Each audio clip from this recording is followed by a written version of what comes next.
Hello વિદ્યાર્થી મિત્રો, આજના વિડીયોમાં આપણે ધોરણ 6 સામાજિક વિજ્ઞાન પ્રકરણ 4 જોઈ રહ્યા છીએ, ઇતિહાસની સમયરેખા અને તેના સ્ત્રોતો. તો અહીંયા પહેલું જ એક વાક્ય આપેલું છે, ઇતિહાસ આજના સમાજ અને ગઈકાલના ભૂતકાળના સમાજ વચ્ચેનો અનંત સંવાદ છે.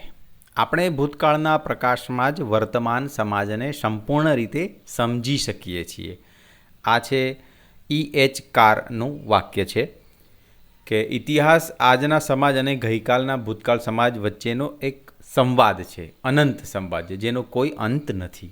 આ એક સરસ મજાનું વાક્ય E.H. કારે કીધેલું છે. તો અહીંયા એ બતાવ્યું છે મિત્રો, નેશનલ મ્યુઝિયમ નવી દિલ્હી. તો આ નવી દિલ્હી ખાતે આપણું રાષ્ટ્રીય સંગ્રહાલય, મ્યુઝિયમને આપણે ગુજરાતીમાં સંગ્રહાલય કહેવાય, નવી દિલ્હી ખાતે આવેલું છે. તો આનું કામ શું છે? તો આવા સંગ્રહાલયો પૌરાણિક વસ્તુઓ જેમ કે મૂર્તિઓ, સિક્કાઓ અને આભૂષણોની જાળવણી કરે છે, જે આપણને આપણા ઇતિહાસને સમજવામાં મદદ કરે છે. મતલબ કે આ સંગ્રહાલયમાં, આ મ્યુઝિયમની અંદર જૂના આભૂષણો, સિક્કાઓ, મૂર્તિઓ, એ બધી પૌરાણિક વસ્તુઓનું સંગ્રહ કરવા માટે અહીંયા મ્યુઝિયમમાં મૂકેલું હોય છે, જેનાથી આપણે ઇતિહાસ જાણી શકીએ છીએ મિત્રો. હવે મહત્ત્વપૂર્ણ પ્રશ્નો, આપણે ઇતિહાસમાં સમયને કેવી રીતે માપી શકીએ? તો જુઓ, ઇતિહાસમાં સમયની ગણતરી અને માપન કરવા માટે ચોક્કસ એકમો અને પદ્ધતિઓનો ઉપયોગ કરવામાં આવે છે, જેમ કે ગ્રેગોરિયન કેલેન્ડર, સામાન્ય સંવત. વૈશ્વિક સ્તરે સમય માપવા માટે ઈસુ ખ્રિસ્તના જન્મના વર્ષને આધાર માનવામાં આવે છે. તો એમ કહે છે કે ઇતિહાસમાં સમયની ગણતરી અને માપન કઈ રીતના ચોક્કસ કરવામાં આવતું હતું. અલગ અલગ પદ્ધતિઓ હતી, જેમ કે અહીંયા એક આપ્યું છે ગ્રેગોરિયન કેલેન્ડર, એટલે કે સામાન્ય સંવત. બીજું છે CE, કોમન એરા, સામાન્ય સંવત. ઈસુ ખ્રિસ્તના જન્મ પછીનો સમયગાળો. AD એટલે કે એનો ડોમિની પણ કહીએ છીએ, બરાબર. પછી છે BCE, બિફોર કોમન એરા, સામાન્ય સંવત પૂર્વે, એટલે ઈસુ ખ્રિસ્તના જન્મ પહેલાંના સમયગાળાને BC એટલે બિફોર ક્રિસ્ટ કહેવાતું, જેને BCE તરીકે પણ ઓળખવામાં આવે છે. જેમ કે અહીંયા સમજી લો મિત્રો કે જન્મ, ઈસુ ખ્રિસ્તના જન્મ પછીનો સમયગાળો, જેને CE, જેને પહેલાં AD એનો ડોમિની પણ કહેવાતું હતું, પણ હવે આપણે CE કહીએ છીએ. અને અહીંયા કે ઈસુ ખ્રિસ્તના જન્મ પહેલાં, તો કે BCE, બિફોર કોમન એરા, એટલે કે ઈસુ ખ્રિસ્તના જન્મ પહેલાંના સમયગાળા, જેને પહેલાં BC, બિફોર ક્રિસ્ટ કહેવાતું. સમયના ચોક્કસ એકમો. દાયકો, આપણને આ તો ખબર હોવી જોઈએ. 10 વર્ષનો સમયગાળો એને દાયકો કહીએ છીએ. 100 વર્ષનો સમયગાળો એને સદી કહીએ છીએ. અને પછી અહીંયા છે સહસ્ત્રાબ્દી, એટલે કે મિલેનિયમ, 1000 વર્ષનો સમયગાળો. તો આ અલગ અલગ 10 એટલે દાયકો, 100 એટલે સદી, સહસ્ત્રાબ્દી એટલે 1000 વર્ષ. આ બધું યાદ રાખવાનું મિત્રો. બીજું છે ઇતિહાસ સમજવામાં વિવિધ સ્ત્રોતો આપણને કેવી રીતે મદદ કરી શકે? તો જવાબ આનો જોઈએ. ઇતિહાસ એ કોઈ કાલ્પનિક વાર્તા નથી, પરંતુ પુરાવાઓ પર આધારિત સત્ય છે. જુદા જુદા સ્ત્રોતો આપણને ભૂતકાળનું સાચું ચિત્ર સમજવામાં નીચે મુજબ મદદ કરે છે. ઓકે, હવે ઇતિહાસ આપણે કહીએ છીએ કે આ આટલા વર્ષ જૂનું છે, અહીંયા પહેલાં આ હતું, એ આપણે હવામાં વાતો નથી કરતા મિત્રો, કાલ્પનિક વાતો નથી. આપણે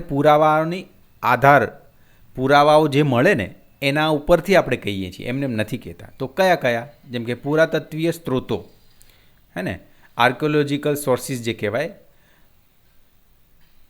ઉત્ખનન એટલે કે ખોદકામ દરમિયાન મળી આવેલા જૂના સિક્કા, હથિયારો, ઘરેણાં, માટીના વાસણો, શિલાલેખો અને તામ્રપત્રો તે સમયના રાજાઓ, આર્થિક સ્થિતિ અને કળા કસબ વિશે સચોટ માહિતી આપે છે. મતલબ પુરાતત્વીય સ્ત્રોતોમાંથી આ બધી માહિતી ઉપરથી આપણે કહી શકીએ થોડું ઘણું ઇતિહાસ વિશે. પછી બીજું છે સાહિત્યિક સ્ત્રોતો. જેમ કે અહીંયા પુરાતત્વીય સ્ત્રોતોમાં શું શું આવ્યું? જૂના સિક્કાઓ, હથિયારો, ઘરેણાં, માટીના વાસણો, શિલાલેખ, આ બધું. સાહિત્યિક સ્ત્રોતો એટલે કે પ્રાચીન હસ્તપ્રદો, વેદો, મહાકાવ્યો, ધાર્મિક ગ્રંથો અને વિદેશી મુસાફરોના પ્રવાસ વર્ણનોમાંથી આપણને તે સમયના સમાજની સંસ્કૃતિ, રીત રિવાજો અને રાજકીય વ્યવસ્થાની ખબર પડે છે. હવે આ જેમ કે પુરાતત્વીય વસ્તુમાં, સ્ત્રોતોમાં શું આવ્યું કે જૂની વસ્તુઓ જે મળે એના ઉપરથી. પણ હવે સાહિત્યિક સ્ત્રોતો મતલબ કે જૂના લેખો હોય, વેદો, મહાકાવ્યો, હસ્તપ્રદો, આના ઉપરથી પણ આપણે ઇતિહાસને સમજી શકીએ છીએ. મૌખિક સ્ત્રોતો. પેઢી દર પેઢી મૌખિક રીતે સચવાયેલી લોકવાર્તાઓ, લોકગીતો અને કુટુંબની વંશાવળીઓ આપણને સત્તાવાર દસ્તાવેજો સિવાયના સામાન્ય લોકોના જીવન અને લોકજીવનની ઝાંખી કરાવે છે. મતલબ કે તો મૌખિક સ્ત્રોતોની વાત કરીએ તો એની અંદર મૌખિક રીતે પેઢી દર પેઢી લોકવાર્તાઓ, લોકગીતો અને કુટુંબની વંશાવળીઓનો ઉલ્લેખ કરવામાં આવે છે. તો આ રીતના પણ મૌખિક સ્ત્રોતોથી પણ આપણે ઇતિહાસ જાણી શકીએ છીએ. પછી આધુનિક સ્ત્રોતો. છેલ્લા કેટલાક સમયનો ઇતિહાસ જાણવા માટે જૂના અખબારો, સરકારી દસ્તાવેજો, ડાયરીઓ અને ફોટોગ્રાફ્સ ખૂબ ઉપયોગી સાબિત થાય છે. મતલબ કે છેલ્લા કેટલાક સમયનો ઇતિહાસ જાણવા માટે જૂના અખબારો, સરકારી દસ્તાવેજો, ડાયરીઓ અને ફોટોગ્રાફ્સ ખૂબ ઉપયોગી સાબિત થાય છે. તો આ આધુનિક સ્ત્રોતોમાં આવે મિત્રો. આ બધું છે ને, જૂના અખબારો, સરકારી દસ્તાવેજો, ડાયરીઓ, ફોટોગ્રાફ્સ વગેરે. હવે ત્રીજું છે શરૂઆતના માનવીઓ કેવી રીતે જીવતા હતા. તો એના વિશે જાણીએ. શરૂઆતના માનવીઓનું જીવન આજની સરખામણીએ અલગ અને સંઘર્ષમય હતું. ભટકતું જીવન અને ખોરાક. તેઓ કાયમી ઘર બનાવીને રહેતા નહોતા, પરંતુ ખોરાકની શોધમાં એક જગ્યાએથી બીજી જગ્યાએ ભટકતા રહેતા. તેઓ જંગલી પ્રાણીઓનો શિકાર કરીને તેમજ કંદમૂળ અને ફળો એકઠા કરીને પોતાનું પેટ ભરતા. વસવાટ. ઠંડી, ગરમી અને જંગલી પ્રાણીઓથી બચવા માટે તેઓ કુદરતી ગુફાઓમાં અથવા વૃક્ષોની છાંયડામાં આશ્રય લેતા. મતલબ કે એ સ્થાયી જીવન નહોતા જીવતા. ખોરાકની શોધમાં ફરતા જ રહેતા, શિકાર કરીને પોતાનું પેટ ભરતા. પછી વસવાટ માટે જંગલી પ્રાણીઓથી બચવા માટે ગુફામાં રહેતા. ઠંડી, ગરમી બધું એ ગુફામાં ઓછું લાગે એટલા માટે વૃક્ષોના છાંયડામાં આશ્રય લેતા, એવું બધું. પથ્થરના ઓજારો. શિકાર કરવા, ચામડું છોલવા કે લાકડા કાપવા માટે તેઓ મુખ્યત્વે પથ્થરમાંથી બનાવેલ અણધડ ઓજારો અને હથિયારોનો ઉપયોગ કરતા. તો પહેલાં આ બધા હથિયારો તો આપણા અત્યારે છે એવા તો નહોતા. તો એ લોકો પથ્થરમાંથી એવા હથિયારો બનાવતા કે એનાથી ચામડું કાપી શકાય, શિકાર કરી શકાય, એવું બધું. ક્રાંતિકારી શોધો. સમય જતાં આદિમાનવે અગ્નિ, ફાયરની શોધ કરી, જેનાથી તેઓ ખોરાક પકવતા, ગુફામાં અજવાળું કરતા અને હિંસક પ્રાણીઓને ભગાડતા.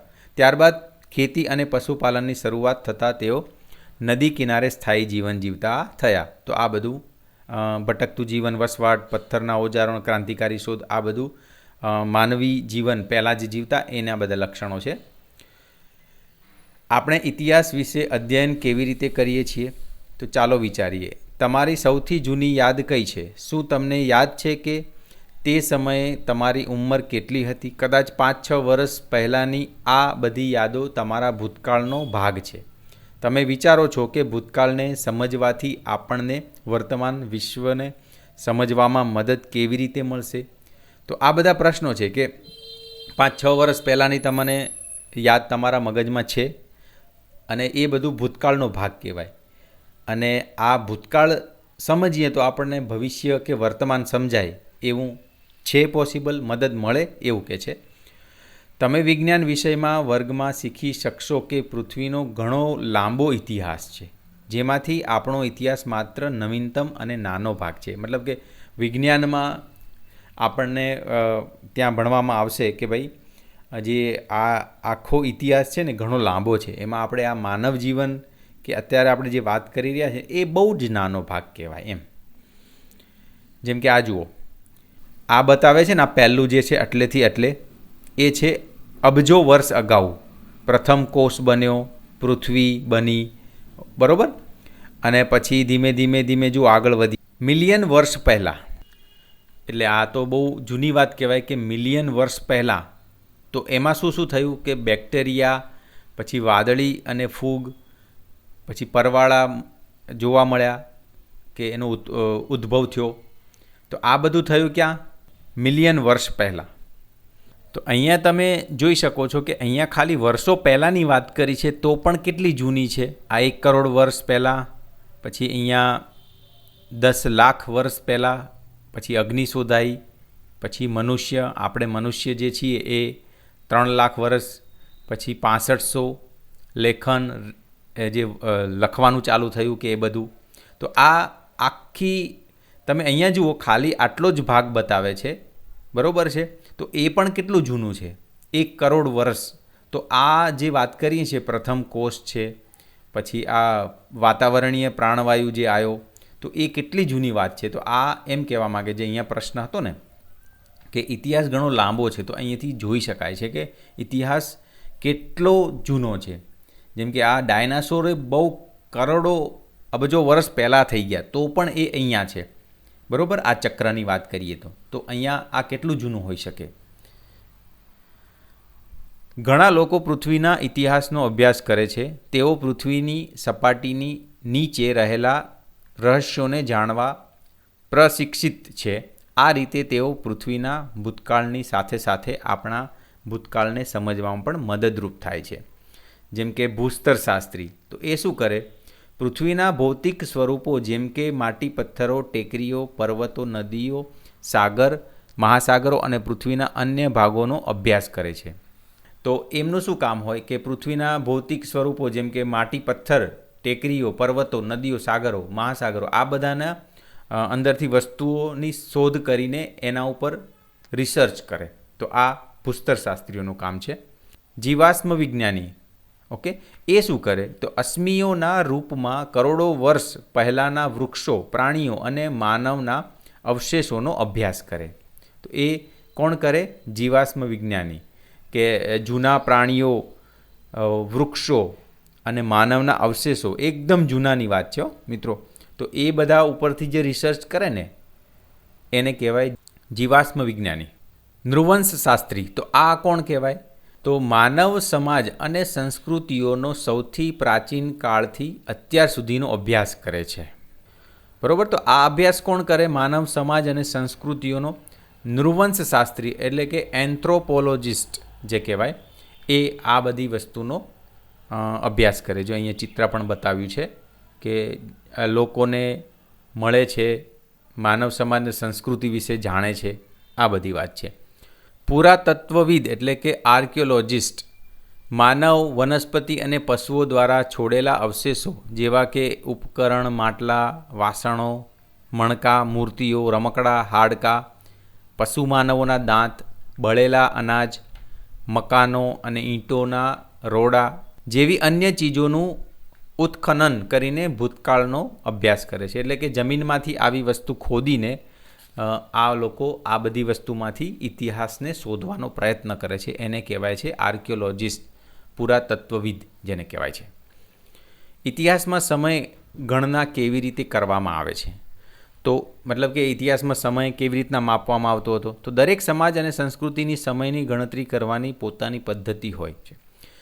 કોઈ ચોક્કસ વ્યક્તિનો જન્મ અથવા શાસનની શરૂઆત જેવી મુખ્ય ઘટનાઓને નવા યુગની શરૂઆત માનવામાં આવે છે. મતલબ કે જૂનો શાસકનો જે શાસન છે એ પૂરું થયું અને નવાનું શરૂ થયું. તો આ રીતના એક માપીને ઇતિહાસમાં સમયની ગણના કરવામાં આવતી હશે એવું અહીંયા લખ્યું છે. જોઈએ હવે આગળ. આજે વિશ્વભરમાં સામાન્ય રીતે ગ્રેગોરિયન કેલેન્ડર વપરાય છે. સાથે સાથે તહેવારો અને શુભ કાર્યોના નિર્ધારણ માટે કે હિન્દુ, મુસ્લિમ, યહૂદી અને ચીનમાં પણ તહેવારો તથા અન્ય શુભ કાર્યોની તારીખોની ગણતરી માટે અન્ય કેલેન્ડર તિથિપત્રોનો ઉપયોગ કરવામાં આવે છે. મતલબ કે આજના સમયમાં પણ વિશ્વભરમાં એક પ્રચલિત ગ્રેગોરિયન કેલેન્ડર એ વપરાય છે. હા, એમાં થોડો ઘણો શું કહેવાય કે ચેન્જ આવ્યો હશે, થોડી ઘણી વસ્તુ બદલાઈ હશે. જેમ કે અહીંયા ગ્રેગોરિયન કેલેન્ડર વિશે લખ્યું છે. વિશ્વભરમાં વપરાતું કેલેન્ડર છે તેમાં 12 મહિનાનો સમય હોય છે, જેમાં 365 દિવસ હોય છે, જે આજે આપણે એ રીતના જ યુઝ કરીએ છીએ. અને દર 4 વર્ષે લીપ વર્ષ હોય છે, જે આજના તારીખમાં પણ આપણે યુઝ કરીએ છીએ. ઉદાહરણ તરીકે સદીના અંતિમ વર્ષો જોઈએ, ઉદાહરણ તરીકે 1800, 1900, 2000, જો તે 400ના ગુણાકારમાં હોય તો જ લીપ વર્ષ હોય છે. તેથી ઉપરના 3 શતાબ્દી વર્ષોમાં ફક્ત 2000 એ લીપ વર્ષમાં એક દિવસનો ઉમેરો થાય છે. એટલે લીપ વર્ષ એટલે કે આ 400ના ગુણાકારમાં હોય તો એને લીપ વર્ષ કહેવાય, એવું આપણે માની શકીએ. તો આમાં 2000 જે છે એ લીપ વર્ષ કહેવાય, બાકી ના કહેવાય, બરાબર. ચલો હવે પશ્ચિમમાં કેલેન્ડરની શરૂઆત સામાન્ય રીતે ઈસુ ખ્રિસ્તના જન્મ વર્ષથી શરૂ થાય છે. વર્ષોની ગણતરી આ બિંદુથી થી કરવામાં આવે છે અને તેને અંગ્રેજીમાં એડી કહેવામાં આવે છે. એડીને લેટિન ભાષાનું સંક્ષિપ્ત સ્વરૂપ છે જે ઈસુ ખ્રિસ્તના જન્મ પછીના વર્ષો સૂચવે છે. આપણે આગળ જોયું હતું ને, એડી એટલે ઈસુ ખ્રિસ્તના જન્મ પછીનો સમય, એને એડી કહેવામાં આવે છે. પરંતુ હવે સમગ્ર વિશ્વમાં તેને સામાન્ય સંવત, હવે એડીને આપણે શું લખીએ છીએ, કોમન એરા, સામાન્ય સંવત, અથવા અંગ્રેજીમાં સીઈ કહેવામાં આવે છે. ઉદાહરણ તરીકે ભારત 1947 સ્વતંત્ર થયું હતું, તેને 1947 એડી, ક્યારેક એડી 1947 અથવા 1947 સીઈ તરીકે પણ ઓળખવામાં આવે છે. મતલબ કે આપણે જે અત્યારે 1947, 1980, 2000ની સાલ આ બધું કહીએ છીએ ને, એ ઈસુ ખ્રિસ્તનો પછીનો સમય કહેવાય. એટલે આપણે એને સીઈ તરીકે અથવા તો એડી તરીકે પણ લખીએ છીએ. એ જ રીતે ઈસુ ખ્રિસ્તના જન્મની પરંપરાગત તારીખ પહેલાંના વર્ષોને વિપરીત ઉત્તરતા ક્રમમાં ગણવામાં આવે છે અને અંગ્રેજીમાં તેને બીસી તરીકે દર્શાવવામાં આવતું હતું. સામાન્ય સંવત પૂર્વેને અંગ્રેજીમાં બિફોર કોમન એરા, બીસીઈ તરીકે દર્શાવવામાં આવે છે. જેમ કે અહીંયા કીધું ને, ઈસુ ખ્રિસ્તના જન્મ પછી એડી અથવા સીઈ કોમન એરા, અને એના પહેલાંનો બીસીઈ બિફોર કોમન એરા. બરોબર. ઉદાહરણ તરીકે 560 બીસીઈ ગૌતમ બુદ્ધનું અંદાજિત જન્મ વર્ષ છે. તે એટલે આપણે ઇતિહાસ પ્રમાણે જોઈએ તો આપણે એવું માનીએ છીએ કે 560 બીસીઈ એટલે ઈસુ ખ્રિસ્તના જન્મથી 560 વર્ષ પૂર્વે ગૌતમ બુદ્ધનો જન્મ અંદાજિત માનવામાં આવે છે. તો આ રીતના આપણે સમજી શકીએ, જેના વિશે આપણે પ્રકરણ 7માં શીખીશું. તો આગળ આપણે એ પણ જોવાના છીએ. શું તમે ગણતરી કરી શકો છો કે તેમનો જન્મ કેટલા વર્ષ પહેલાં થયો હતો? તો અહીંયા જુઓ, આ એક શું કહેવાય કે અહીંયા આપ્યું છે, જુઓ કે 40,000 સા પૂર્વે બીસીઈ જેને કહેવાય છે ને, પછી અહીંયા બીસીઈ 14,000 વર્ષ પૂર્વે, પછી અહીંયા 3 લાખ વર્ષ પૂર્વે. તો આ રીતના જેમ છે ને, જેમ કે અહીંયા આ 40,000 સંવત પૂર્વે શું હતું, શૈલચિત્રો પુરાવાના પ્રથમ ઉદાહરણો અહીંયા મળ્યા આ વર્ષમાં. પછી અહીંયા ક્યાંક વચ્ચે હિમયુગ શરૂ થયો. એવી રીતના જેમ કે ચિત્ર 4.3 3 લાખ બીસીઈથી કેટલીક મુખ્ય ઘટનાઓની સમયરેખા. હવે આ વસ્તુ જે બતાવે ને મિત્રો, એને સમયરેખા કહેવાય. કે આવી રીતના વર્ષો લખેલા હોય અને વચ્ચે વચ્ચે મુખ્ય ઘટનાઓ લખી હોય. જેમ કે અહીંયા 40,000 બીસીઈ, તો એમાં શું લખ્યું છે, શૈલચિત્રો પુરાવાના પ્રથમ ઉદાહરણો મળ્યા. પછી હિમયુગ એ એના પછી ચાલુ થયો. તો આ જે વસ્તુ બતાવે ને એને શું કહેવાય, સમયરેખા કહેવાય. જો અહીંયા પણ આપ્યું છે અંતિમ હિમયુગનો અંત. તો અંતિમ હિમયુગનો અંત 12,000 વર્ષ બીસીઈમાં માનવામાં આવે છે. ત્યારે હિમયુગનો અંત થયો હતો.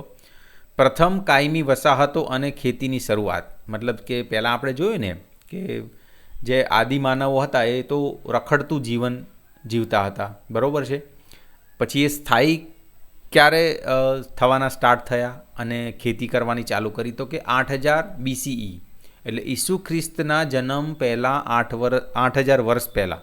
તો આ સમજી શકીએ આપણે. પછી 6,000 વર્ષ પૂર્વે એટલે બીસીઈ, એમાં શું છે, ભારતીય ઉપખંડમાં માટીકામ બનાવવાની ટેકનોલોજી આવી. તો માટીકામની શરૂઆત 6,000 બીસીઈમાં માનવામાં આવે છે, મતલબ કે ઈસુ ખ્રિસ્તના પહેલાં 6,000 વર્ષ પહેલાં. તાંબાની પ્રથમ ધાતુશાસ્ત્ર કલાની શરૂઆત, એ 4,000 બીસીઈ માનવામાં આવે છે. પછી મેસોપોટેમિયામાં વિશ્વમાં પ્રથમ શહેરો, તો એ પણ 4,000 વર્ષ પહેલાં માનવામાં આવે છે. 2,000 વર્ષ પૂર્વે, તો એમાં સિંધુ સરસ્વતી સંસ્કૃતિ મળી આવી. આ વખતે ક્યારે? ઈસુ ખ્રિસ્તના 2,000 વર્ષ પહેલાં. બુદ્ધનો જન્મ, તો એ અહીંયા માનવામાં આવે છે ઈસુના જન્મની પહેલાં માનવામાં આવે છે, બરાબર. અશોક ચક્રના પુરાવા પણ અહીંયા મળે છે. પછી આપણે આ કાળખંડમાં છીએ, અત્યારે અહીંયા છીએ, સીઈ પછી 2000 કોમન એરામાં 2000ના વર્ષ પછી છીએ, મતલબ અહીંયા. તો આ રીતના જે આપણે વર્ષ એક રેખા દોરીએ અને એની અંદર મુખ્ય વર્ષો બતાવીએ ને મિત્રો, તો એને સમયરેખા કહેવાય. આ ખાસ ધ્યાન રાખવાનું. અને સમયરેખા ઉપર મુખ્ય ઘટનાઓ જ દર્શાવવામાં આવે છે. ચાલો શોધીએ. આ પ્રકારની ગણતરી સરળ છે, પરંતુ તેમાં એક સમસ્યા છે. ગ્રેગોરિયન કેલેન્ડરમાં શૂન્ય તરીકે કોઈ વર્ષ ચિહ્નિત થયેલ નથી. વર્ષ 1 સા.સમ. પૂર્વે એટલે કે BCE પછી તરત જમણી બાજુ 1 સા.સમ. એટલે કે CE આવે છે. બીજું સા.સમ. પૂર્વે એટલે કે BCE થી 2 સા.સમ. એટલે કે CE વર્ષ સુધી સમયરેખા બનાવો. તમે જોશો કે શૂન્ય વર્ષની ગેરહાજરીના કારણે આ 2 વર્ષો વચ્ચે 3 વર્ષનું અંતર રહે છે. મતલબ એમ કે છે કે BCE પછી CE જે આવે છે એના વચ્ચે મિત્રો 0 તો આવવું જ જોઈએ, પણ જે જૂના ગ્રેગોરિયન કેલેન્ડરમાં એક ભૂલ રહી ગઈ છે. એમાં શું થયું કે BCE 1 પછી સીધું CE 1 આવી જાય છે. એમાં 0ની ક્યાંય વાત જ કરવામાં નથી આવી. એના લીધે શું થાય છે, આ વર્ષ વચ્ચે અંતર 3 વર્ષનું અંતર હશે. જુઓ અહીંયા સમજી લો કે અહીંયા ગ્રેગોરિયન કેલેન્ડરમાં શૂન્ય તરીકે કોઈ વર્ષ ચિહ્નિત થયેલ નથી. સામાન્ય ગણતરીમાં 1 અને -1 વચ્ચે 0 આવે છે. મતલબ કે જુઓ, આપણે 1 ગણીએ અને આ પૂર્વે એને -1 ગણીએ ઉદાહરણ તરીકે, તો અહીંયા 0 હોવો જોઈએ ને વચ્ચે, તો એ નથી. મતલબ કે અહીંયા જે કોમન એરા છે એ ચાલુ થાય છે 1માં અને સીધું જ BCE બિફોર કોમન એરા એ 1 લખી નાખ્યું છે. વચ્ચે 0 આવવો જોઈએ એ ત્યાં એનો ઉલ્લેખ જ નથી. એના લીધે આ પ્રોબ્લેમ આવે છે કે આમ ગણતરી કરવામાં BCE અહીંયા 1 પછી અહીંયા 0 હોય અને અહીંયા 1 હોય, એમ બંનેનો તફાવત જોઈએ તો 2 આવવો જોઈએ, પણ તફાવત 1 જ આવે છે આ બંને વચ્ચે. એ પ્રોબ્લેમ થાય છે. જુઓ અહીંયા શા માટે ઇતિહાસમાં 2 + 2 = 4 નથી થતા? તો જુઓ, જો તમે 2 BCE થી 2 CE સુધી સમયરેખા બનાવો તો સામાન્ય ગણતરી મુજબ અંતર 4 વર્ષનું હોવું જોઈએ, પરંતુ શૂન્ય વર્ષની ગેરહાજરીના કારણે આ 2 વર્ષો વચ્ચે ખરેખર 3 વર્ષનું જ અંતર થાય છે. જો આ આપણે વાત કરતા હતા કે BCE થી 1 BCE અને અહીંયા 0 આવવું જોઈએ. મતલબ આ 2 BCE થી 1 BCE અને 1 BCE થી 0, અને એવી જ રીતના 0 થી 1 CE અને 1 CE થી 2 CE, એવી રીતના 4 થવું જોઈએ. પણ આ શૂન્યની ગેરહાજરી છે એટલે 1 BCE થી ડાયરેક્ટ 1 CE લઈ લીધું. તો આના કારણે શું થાય છે કે 2 BCE અને 2 CE આના વચ્ચેનો તફાવત 3 થાય છે. વાસ્તવમાં 4 થવો જોઈએ, તો 4 નથી થતો. તો આના કારણે આ પ્રોબ્લેમ એક આવે છે. તો આ પણ એક ધ્યાનમાં રાખવાનું. ગ્રેગોરિયન કેલેન્ડરમાં એક ભૂલ રહી ગઈ છે. કોઈપણ સામાન્ય સંવત પૂર્વે BCE અને સામાન્ય સંવત CEના વર્ષોની વચ્ચેની ગણતરી કરતી વખતે આપણે હંમેશા 2 ઉમેરવા જોઈએ અને તેમના સરવાળામાંથી 1ની બાદબાકી કરવી જોઈએ. ઉપરોક્ત પરિસ્થિતિમાં 2 + 2 - 1 = 3. મતલબ કે ગ્રેગોરિયન કેલેન્ડરમાં પછી આ રીતના તમારે ગણતરી કરવી પડે. BCEમાંથી CEમાં આવતા હોય તો તમારે એનો સરવાળો કરી તફાવત સુધી અને પછી એમાંથી 1 બાદ કરવો પડે તો સાચી માહિતી મળે. જેમ કે અહીંયા આપણે કીધું ને કે અહીંયા વાસ્તવમાં 4 થવા જોઈએ પણ 3 જ થાય છે. એનું કારણ એ છે, એટલા માટે તમારે આવું કરવું જોઈએ. સમય ગણતરીનો સુવર્ણ નિયમ: BCEના વર્ષ CEના વર્ષ -1 બરાબર કુલ તફાવત. તો આ ગ્રેગોરિયન કેલેન્ડર પ્રમાણે તમારે આ રીતના ગણતરી કરવી પડે, કારણ કે શૂન્ય નથી દર્શાવવામાં આવ્યો એટલા માટે. તમારા મિત્ર સાથે આવા કેટલાક ઉદાહરણોનો અભ્યાસ કરો. ઉદાહરણ તરીકે ગૌતમ બુદ્ધ વિશેના પ્રશ્નો પર પાછા ફરીએ તો ધારો કે આપણે અત્યારે 2024ના વર્ષમાં છીએ, તો પછી ગૌતમ બુદ્ધનો જન્મ 560 + 2024 - 1 એટલે કે 2583 વર્ષ પહેલાં થયો હતો. તો આમે તમે હવે આવી રીતના ડાયરેક્ટ ગણી નાખો કે 2024 અને આગળ 560, તો એ તો 2584 થવું જોઈએ, પણ ના, એમાંથી એક બાદ કરવો પડે, કારણ કે 0ની ત્યાં બાદબાકી નથી આપેલી એટલા માટે. 0 નથી એટલા માટે આપણે આ બાદ કરવું પડે. ઉદાહરણ: ગૌતમ બુદ્ધનો જન્મ કેટલા વર્ષ પહેલાં થયો હતો? તો આ આપણે ઉદાહરણ હમણાં જોયું એ જ કે આ 0 નથી એટલા માટે શું કરવું પડે? આ 560 BCE અને 2024 CE બંનેનો સરવાળોમાંથી એક બાદ કરવો પડે. એટલે કે 2583 મળે.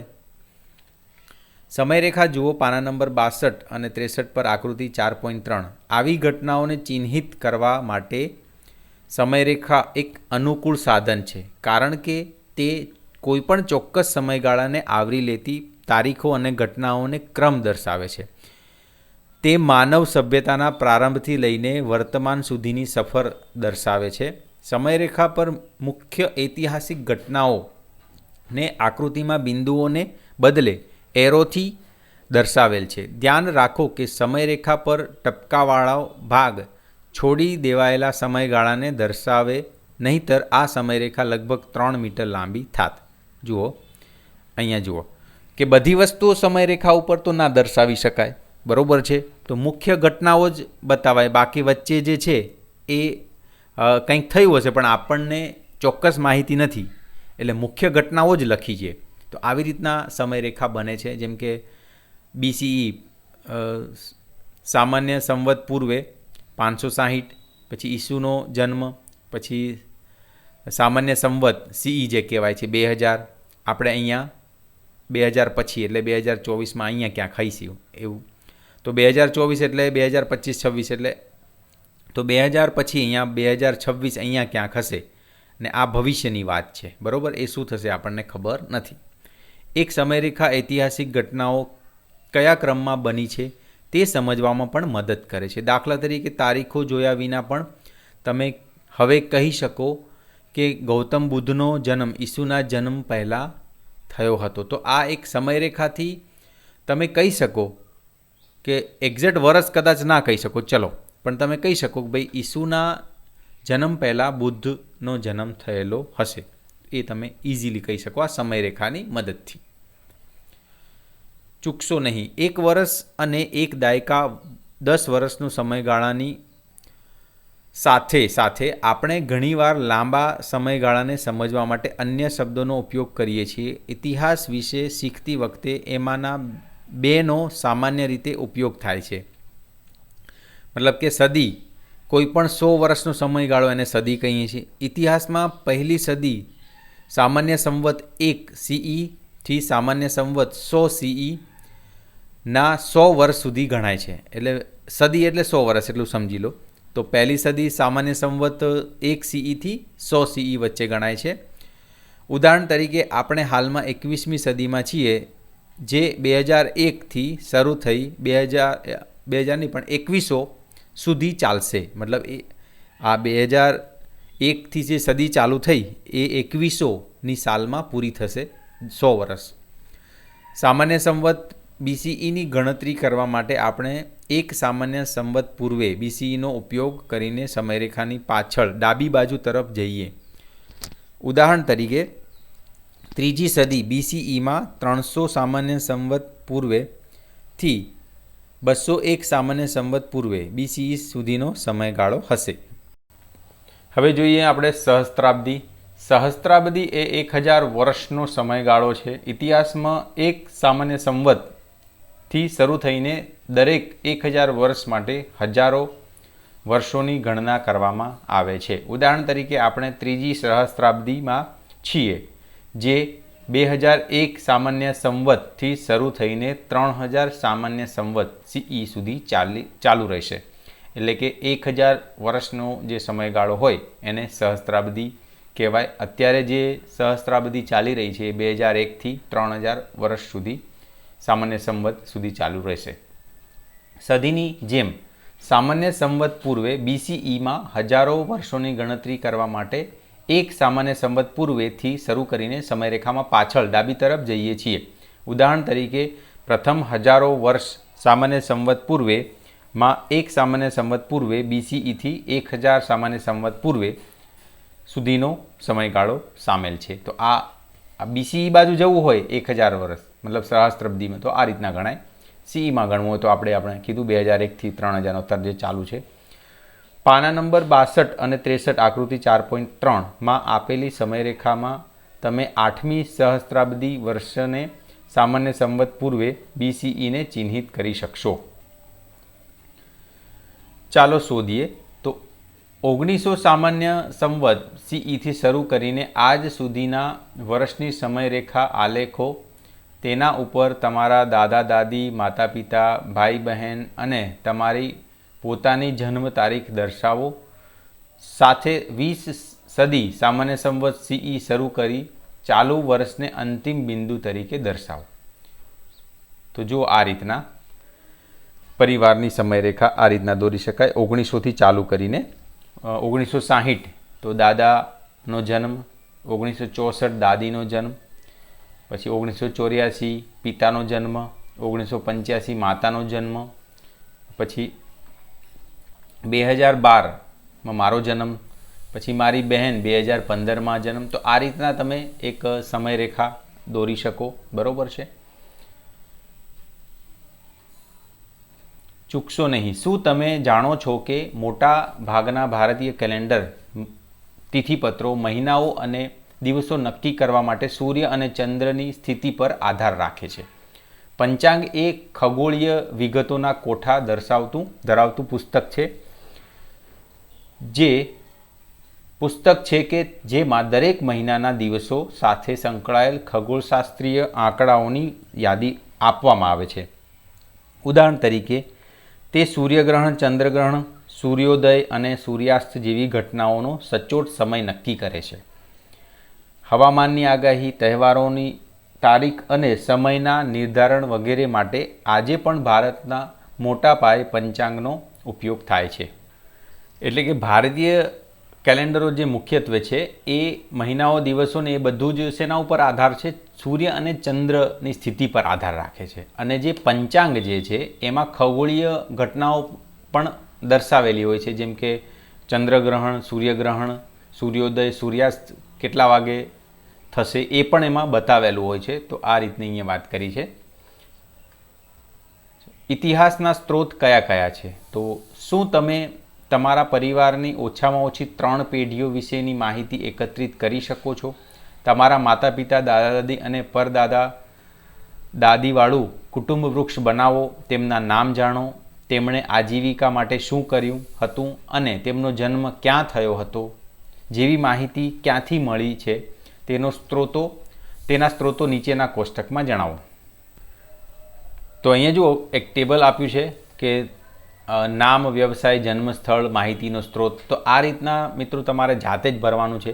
હવે તમને માહિતી ક્યાંથી મળી? તમારા દાદા દાદી વિશે, પરદાદા દાદી વિશે, નાના નાની વિશે, પરનાની વિશે. તો એ બધી માહિતી, નામ, વ્યવસાય, જન્મસ્થળ, માહિતીનો સ્ત્રોત શું હતો, ક્યાંથી માહિતી મળી, એ બધું ટેબલ તમારે અહીંથી ભરવાનું છે. તમે તમારા પરિવારના ભૂતકાળ વિશેની વિગતો કેવી રીતે મેળવી? શું તમે તમારા માતા પિતા અને સંબંધીઓના ફોટોગ્રાફ, ડાયરીઓ, ઓળખ કાર્ડ અથવા સ્મરણો, યાદો જેવી કઈ બાબતો પર આધાર રાખ્યો હતો? તો એ બધું અહીંયા નોંધવાનું છે. તો અહીંયા લખી શકાય કે હા, આ બધી વસ્તુનો અમે આધાર રાખ્યો હતો, એના ઉપરથી અમને માહિતી મળી છે. ચાલો વિચારીએ, શું તમે ક્યારેય તમારા ઘરમાં કે તેની આસપાસ જૂના સિક્કા, પુસ્તકો, કપડાં, ઝવેરાત અથવા વાસણો જોયા છે? આવા જૂના મકાનો, વસ્તુઓ કે ઇમારતોમાંથી આપણે કેવા પ્રકારની માહિતી મેળવી શકીએ? તો જુઓ, દરેક વસ્તુ કે માળખું એક વાર્તા કહે છે અને તે જિગઝો પઝલ આપણે વિજ્ઞાનમાં પણ જોયું હતું કે એક કડીને જોડવા માટે બીજી કડી જે હોય, આખું એક ચિત્ર બનાવવા માટે તમારે નાના નાના ટુકડાની જરૂર પડે. એ ગોઠવીને આખું એક ચિત્ર પૂરું થાય, તો એને જિગઝો પઝલ કહેવાય છે. ચિત્ર જોડ કોયડા ઉકેલ જેને કહેવાય છે ગુજરાતીમાં. ભાગ જેવી હોય છે. જે વસ્તુઓ તમે તમારા ઘરમાં જુઓ છો તે તમને તમારા પરિવારના ઇતિહાસ વિશે કંઈક કહે છે. તેવી જ રીતે આપણે ઐતિહાસિક ઘટનાઓ વિશે જુદા જુદા સ્ત્રોતોમાંથી માહિતી એકત્ર કરી શકીએ છીએ. એક વાત હંમેશા યાદ રાખવી જોઈએ કે ઇતિહાસની બાબતમાં પઝલની જેમ કેટલાક ભાગો ખૂટતા હોઈ શકે છે. તો આપણે ઇતિહાસની શોધની વાત કરતા હોઈએ ને, તો બધા ભાગો આપણને ના મળે, વચ્ચે ક્યાંક ભાગ એક ના બી મળતો હોય, અમુક ટુકડા ના પણ મળતા હોય, એની વાત કરે છે.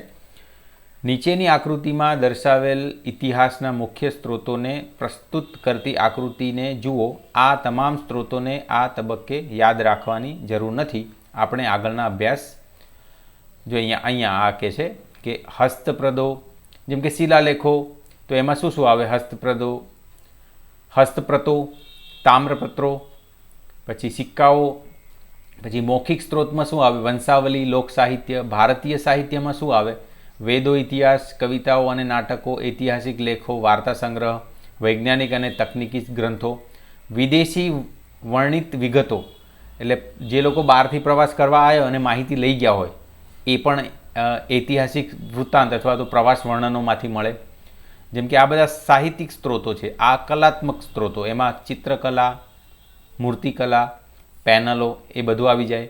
અને પુરાતત્વીય સ્ત્રોતો, એમાં તો આ બધું જ આવી ગયું. જુઓ, સ્મારકો, બંધારણો, ટેકરાઓ, માનવ, પ્રાણી અને વનસ્પતિના અવશેષો જે ખોદકામમાં આપણને મળે, સાધનો અને શસ્ત્રો, મૂર્તિઓ અને આભૂષણો, માટીના વાસણો અને રમકડા, રહેઠાણો અને અંત્યેષ્ટિ સ્થાન, એટલે કે જે એન્ડના સ્થાનો હોય એ રહેઠાણો અને અંત્યેષ્ટિ સ્થાન. તો આ બધું જ જેમ કહીએ ને કે આ બધાથી ઇતિહાસ આપણને મળી શકે, જેને ઇતિહાસના સ્ત્રોતો કહે છે. આપણે અહીંયાથી જો આગળના અભ્યાસ, તો અહીંયાથી દરમિયાન તેમાંથી કેટલાકનો ઉપયોગ કરીશું. મતલબ કે આને અત્યારના યાદ રાખશો, આગળ આપણે એમાંથી થોડું ઘણું જોઈશું. ઉદાહરણ તરીકે, જ્યારે ઇતિહાસકાર 1500 વર્ષ પહેલાંના રાજા કે રાણી પ્રાચીન સ્મારકો, યુદ્ધ કે વેપારની વસ્તુઓ વિશે માહિતી એકત્રિત કરવા પ્રયત્ન કરે છે, ત્યારે તેઓ ખૂબ જ કાળજીપૂર્વક જુદા જુદા સ્ત્રોતોમાંથી માહિતી એકત્રિત કરે છે. ક્યારેક આ સ્ત્રોતો પરસ્પર માહિતીની પુષ્ટિ કરે છે, જેમ કે જિગ્ઝો પઝલના ટુકડાઓ મળતા આવે છે, તો ક્યારેક વિરુદ્ધ માહિતી આપે છે, જેમ કે જિગ્ઝો પઝલના ટુકડાઓ મળતા નથી. આવી પરિસ્થિતિમાં નક્કી કરવું પડે છે કે કયા સ્ત્રોત પર વધુ ભરોસો કરવો. આ રીતે ઇતિહાસકાર કે જે સમયગાળાને અભ્યાસ કરે છે તેના ઇતિહાસનું પુનર્ગઠન કરવાનો પ્રયત્ન કરે છે. તો આ ઇતિહાસકારની વાત છે. તો ઇતિહાસકાર પણ કોને કહેવાય? તો એક વ્યક્તિ જે ભૂતકાળનો અભ્યાસ કરે છે અને તેના વિશે લખે છે, એને ઇતિહાસકાર કહેવાય. ઇતિહાસના આ સ્ત્રોતોમાં કોણ યોગદાન આપે છે? ઇતિહાસકારો ઉપરાંત, મતલબ આમાં ઇતિહાસ શોધવામાં કોણ યોગદાન આપે? તો ઇતિહાસકારો ઉપરાંત પુરાતત્વવિદો, શિલાલેખ શાસ્ત્રીઓ જેઓ પ્રાચીન રેકર્ડનો અભ્યાસ કરે છે, નૃવંશ શાસ્ત્રીઓ જે આગળ આપણે ફોટા એના જોયા હતા, સાહિત્ય અને ભાષાના નિષ્ણાતો વગેરે આ ક્ષેત્રમાં યોગદાન આપે છે. એમ કે અહીંયા પ્રશ્ન પૂછો તો કોણ યોગદાન આપે? તો આ બધા યોગદાન આપે. છેલ્લા 50 વર્ષોમાં વૈજ્ઞાનિક અભ્યાસોએ ઇતિહાસના પુનર્નિર્માણમાં મોટું યોગદાન આપ્યું છે. ઉદાહરણ તરીકે, પ્રાચીન આબોહવાનો અભ્યાસ, ખોદકામમાં મળી આવેલા સામાનનું રાસાયણિક વિશ્લેષણ, પ્રાચીન માનવોની આનુવંશિકતા વગેરેના અભ્યાસોએ નવો દૃષ્ટિકોણ આપ્યો છે. મતલબ કે આ બધાના મદદથી આપણે ઘણું બધું જાણી શક્યા છીએ. બરાબર. ઇતિહાસકારો જ્યારે આધુનિક ઇતિહાસ, સામાન્ય રીતે છેલ્લા 200 થી 300 વર્ષનો ઇતિહાસનો અભ્યાસ કરે છે, ત્યારે અખબારો મહત્વપૂર્ણ સ્ત્રોત બની શકે છે. જેમ કે આપણે 100-200 વર્ષની વાત કરતા હોઈએ ત્યારે જૂના અખબારો મળી જાય તો એના અંદરથી ઘણી માહિતી મળી જાય કે એ વખતે શું બન્યું હતું. તો એનાથી આપણને ઇતિહાસ સમજવામાં ઘણી સરળતા રહે. છેલ્લા કેટલાક દાયકાઓના અભ્યાસ માટે ઇલેક્ટ્રોનિક મીડિયા, ટેલિવિઝન, ઇન્ટરનેટ વગેરેનો પણ ઉપયોગ થઈ શકે છે. તો આ પણ એક મહત્વપૂર્ણ માહિતી છે કે ટેલિવિઝન, ઇન્ટરનેટ એનો પણ ઉપયોગ કરી શકાય આ માહિતી શોધવા માટે. ચાલો શોધીએ. આગળના પેજ પર ઇતિહાસના વિવિધ સ્ત્રોતોના કેટલાક ચિત્રો આપેલા છે. આ ચિત્રો ક્યાં છે? આ ચિત્રો કયા છે? અને આ બધા ચિત્રોમાંથી તમને મળેલી માહિતી ચિત્રોમાં બાજુમાં આપેલી જગ્યામાં લખો. જેમ કે આ એક સિક્કો દેખાય છે, તો એના વિશે શું માહિતી છે? તો આપણે લખીએ. આ સિક્કો કોઈન આપણે જોઈ શકીએ છીએ. બરાબર. ઇતિહાસના સ્ત્રોત. સિક્કાઓ ઇતિહાસના મહત્ત્વના સ્ત્રોત છે. શાસક અને આર્થિક સ્થિતિ, આના ઉપરથી શું જાણી શકાય છે? તેમાંથી શાસકનું નામ, સમયગાળો અને આર્થિક સ્થિતિ વિશે માહિતી મળે છે આવા પ્રાચીન સિક્કાથી. વેપાર અને સંસ્કૃતિ, તો વેપારમાં પણ એ સિક્કો યુઝ થતો હોવો જોઈએ, તો એનાથી આપણે પ્રાચીન વેપાર અને સંસ્કૃતિનું પણ ખ્યાલ એમાંથી આવી જાય છે. તો આ રીતના આ સિક્કામાંથી આપણને આ રીતની માહિતી મળે છે. આગળ જોઈએ, શિલ્પ કોતરણી સમાજ અને જીવનશૈલી બતાવે છે. તો જુઓ, શિલ્પો અને કોતરણીઓ તે સમયના સમાજ અને જીવનશૈલી દર્શાવે છે. કલા અને સંસ્કૃતિ, તેમાંથી કલા, ધર્મ અને સંસ્કૃતિ વિશે માહિતી મળે છે. જીવનની જાણકારી, રાજાઓ અને સામાન્ય લોકોના જીવનની જાણકારી આમાંથી મળી લે, કારણ કે એ વખતે શિલ્પ કોતરણીમાં બધું જ જે કોતરવામાં આવતું, તો એનાથી આપણને આ બધી માહિતી પણ મળી જાય. પછી અશોક સ્તંભ, અશોકા પિલર પણ જેને કહેવાય છે. સંબંધ, તો અશોક સ્તંભ મૌર્ય સમ્રાટ અશોક સાથે સંબંધિત છે. શિલાલેખો, તેના પરના શિલાલેખોમાં અશોકના સંદેશાઓ લખાયેલા છે. માહિતી, તેમાંથી તે સમયના શાસક, ધર્મ અને નીતિઓ વિશે માહિતી મળે છે. તો આ બધી માહિતી આપણને અશોક સ્તંભમાંથી મળે છે. હવે માનવ ઇતિહાસનો પ્રારંભ, તો માનવ લગભગ 3 લાખ વર્ષ પૂર્વેથી પૃથ્વી પર વસવાટ કરી રહ્યો છે. આ ખૂબ લાંબો સમય લાગે છે, તેમ છતાં તે પૃથ્વીના ઇતિહાસના સમયનો નાનો ભાગ છે. જેમાં આપણે આગળ જોયું હતું ને, આખી સમયરેખા બહુ મોટી હતી. એમાં જે માણસની જીવન જે છે, માનવ જીવન જે સ્ટાર્ટ થયું, માનવ ઇતિહાસનો પ્રારંભ થયો, એ 3 લાખ વર્ષ છે. પણ ઇતિહાસની આખી સમયરેખા જુઓ તો એમાં બહુ નાનો ભાગ છે, એમ કહેવા માગે છે. ચાલો આપણે આપણા પ્રારંભિક ઇતિહાસ પર નજર કરીએ.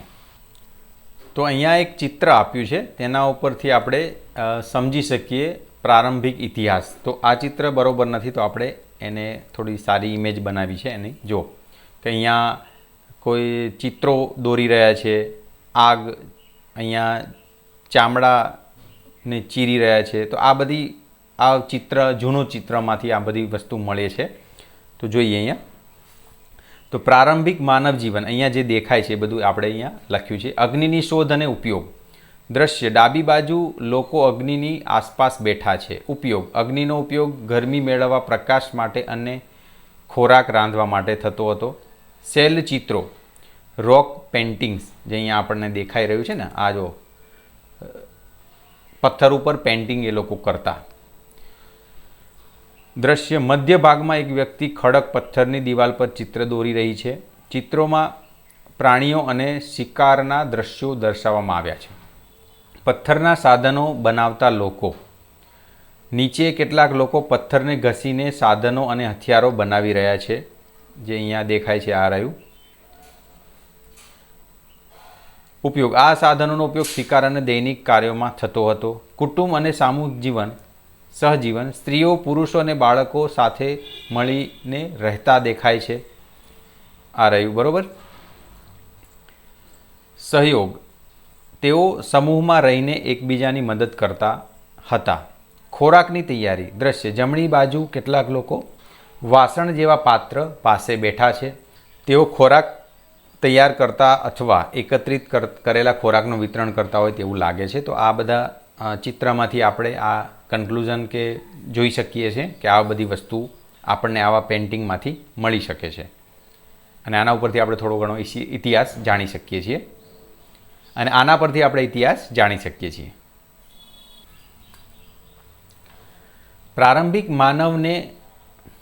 પ્રારંભિક આદિમાનવને કુદરત તરફથી અનેક પડકારોનો સામનો કરવો પડ્યો હતો. એકબીજાની મદદ માટે તેઓ ટોળીઓ અથવા સમૂહોમાં રહેતા હતા. તેઓ મુખ્યત્વે શિકાર અને ખાદ્ય સંગ્રાહકો હતા અને સતત ખોરાક અને રહેઠાણની શોધમાં રહેતા હતા. એનો એ અર્થ થાય છે કે તેઓ તેમના અસ્તિત્વ માટે ખાવાલાયક છોડ અને ફળોનો સંગ્રહ તેમજ શિકાર પર આધાર રાખતા હતા. આપણા આદિ પૂર્વજો કુદરતી તત્વો વિશે ચોક્કસ માન્યતાઓ ધરાવતા હતા.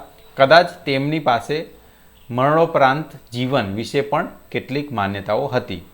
તો આ બધી માહિતી આદિમાનવને કુદરત તરફથી મળેલી હતી ને આ બધી વસ્તુ હતી એ અહીંયા બધું લખ્યું છે, જોઈએ.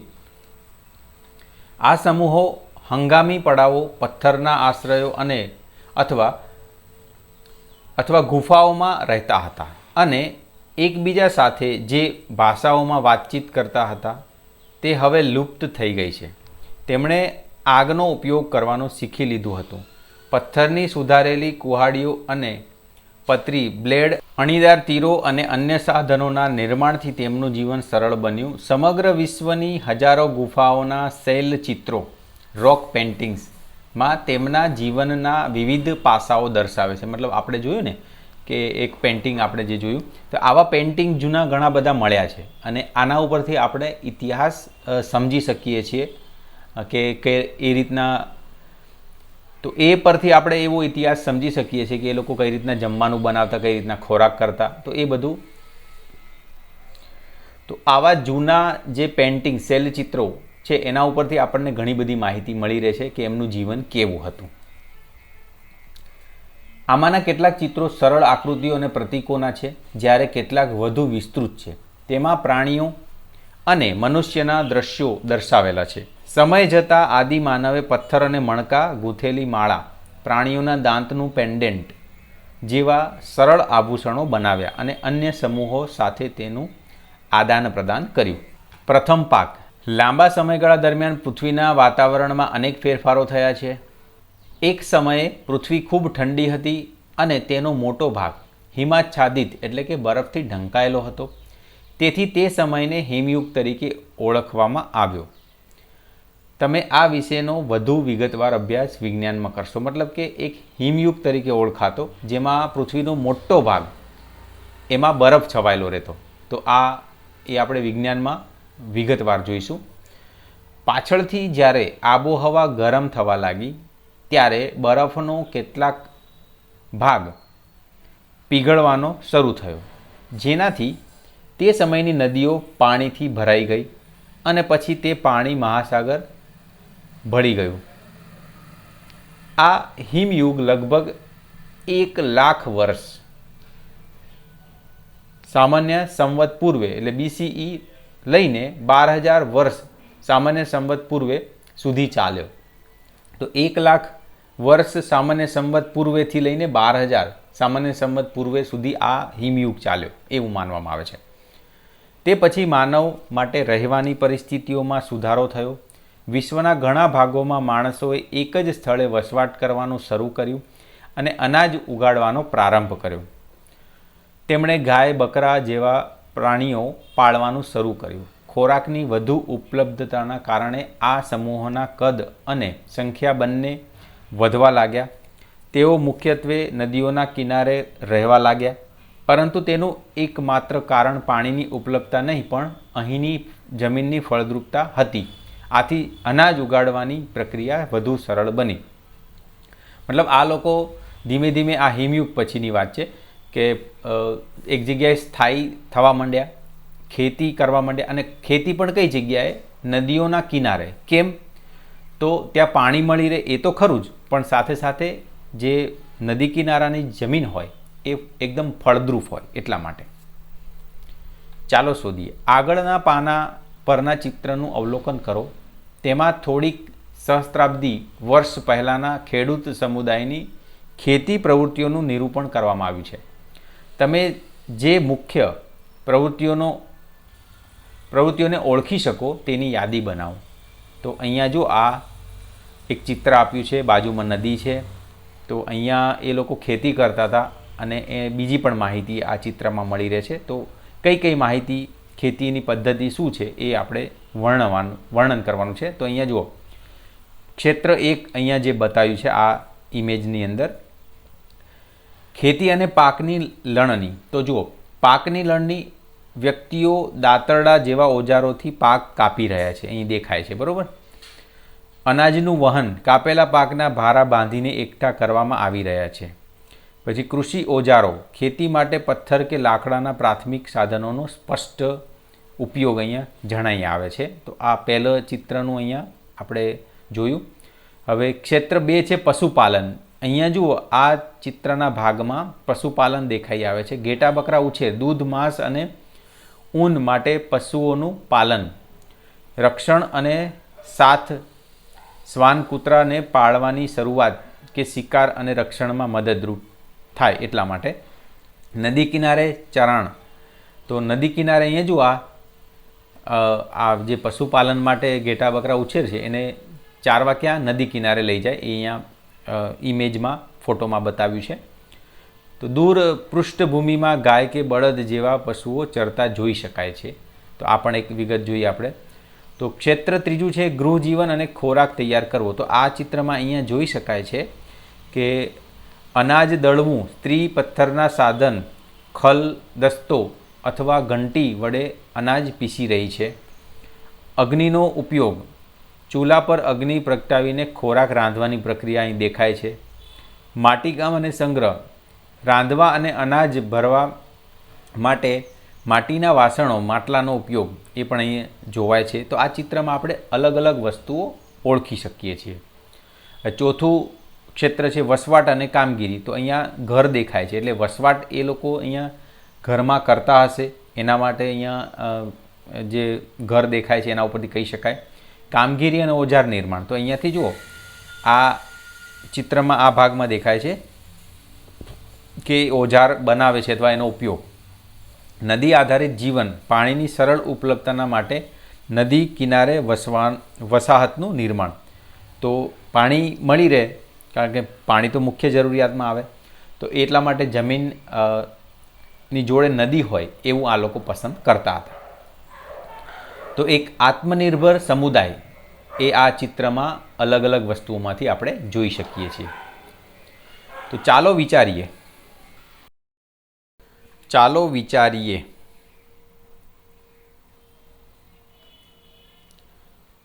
વિચારીએ ખડકના આશ્રય સ્થાનો, રોક શેલ્ટરના આ પહેલાંના અને આ એમ બંને ચિત્રોમાં પુરુષો અને મહિલાઓની કેટલીક ભૂમિકાઓ નક્કી કરવામાં આવી છે. જો કે આ ભૂમિકાઓ સ્વાભાવિક છે, પરંતુ જરૂરી નથી કે આ દરેક પરિસ્થિતિઓમાં લાગુ પાડી શકાય. ઉદાહરણ તરીકે, ખડક આશ્રય સ્થાનમાં મહિલાઓએ પથ્થર પર ચિત્રકામ માટે રંગો તૈયાર કરવામાં મદદ કરી હોય, અથવા કેટલાક ચિત્રો દોરવાનું પણ કામ કર્યું હોઈ શકે. બીજા ચિત્રમાં પુરુષોએ કદાચ રસોઈ બનાવવામાં અથવા બાળકોની સંભાળ રાખવામાં પણ મદદ કરી હોઈ શકે. આપણી પાસે માત્ર મર્યાદિત માહિતી છે, તે ધ્યાનમાં રાખીને આવી ભૂમિકાઓ અને પરિસ્થિતિઓ વિશે વિચારો અને વર્ગમાં ચર્ચા કરો. મતલબ કે આગળ આપણે એક ચિત્ર જોયું ને જેમાં અલગ અલગ વસ્તુઓ બતાવેલી હતી, તો એના વિશે અહીં વાત કરી છે કે એ વસ્તુમાંથી આપણે 100% સાચું તારણ તો ના જ કાઢી શકીએ, પણ એની આસપાસની વસ્તુ વિચારી શકીએ એની વાત કરી છે. એની વર્ગમાં ચર્ચા કરો, એ રીતના તમારે એક એક્ટિવિટી કરવાની છે. જેમ જેમ સમુદાયનો વિકાસ થતો ગયો તેમ તેમ સમાજ જટિલ બનતો ગયો. સરદાર અથવા મુખિયા લોકોના કલ્યાણ માટે જવાબદાર હતા અને બધા મળીને સમુદાયના કલ્યાણ માટે સામૂહિક કાર્ય કરતા હતા.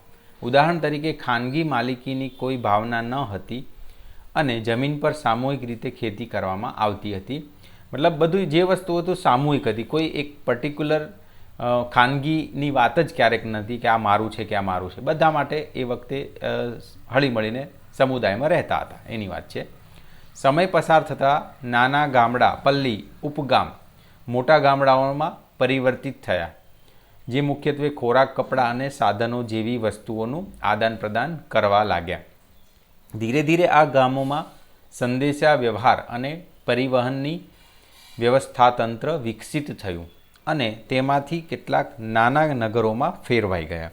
ઉદાહરણ તરીકે, માટીના વાસણો અને માટીની અન્ય વસ્તુઓ બનાવવાની અને ધાતુઓના ઉપયોગ, પ્રથમ તાંબુ અને પછી લોખંડની તકનીક અસ્તિત્વમાં આવી, જેના કારણે ટકાઉ સાધનો, દૈનિક ઉપયોગની વસ્તુઓ અને આભૂષણો બનાવવું સરળ બન્યું.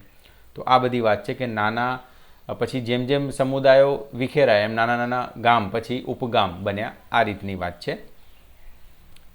આપણે પ્રકરણ 6માં જોઈશું કે આ તબક્કાઓએ સભ્યતાના ઉદયમાં કેવી રીતે યોગદાન આપ્યું.